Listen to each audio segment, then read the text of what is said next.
Am I the asshole for saying you should have thought about that before you procreated? My ex and I have a 13-year-old daughter, Nicole. Nicole has several medical conditions that require a lot of attention. She will need some sort of in-home assistance for the rest of her life. While we have an aide to help a couple of days a week, it is still a challenge. The outcome of Nicole's condition became clear when she was 2. At that point, my ex and I agreed we wouldn't have more kids because it wouldn't be fair to anyone.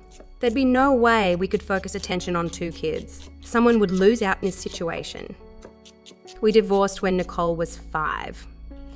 We originally had 50-50 custody. 3 years later, my ex remarried. His new wife, Callie, is nice. My ex did say that she didn't understand the severity of Nicole's condition. I figured there was a learning curve. Eventually, Callie basically said she wanted to be hands-off, which I respected, though I wondered how it worked considering Nicole lives with him half the time.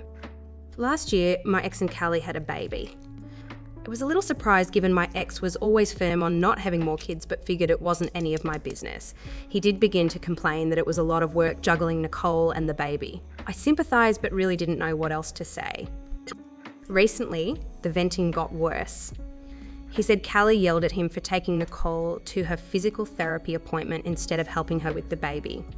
He brought up potentially having Nicole stay with me more. I wasn't entirely shocked, but it pissed me off. I said Nicole was his daughter. He can't just abandon that responsibility. He asked what he was supposed to do about the baby.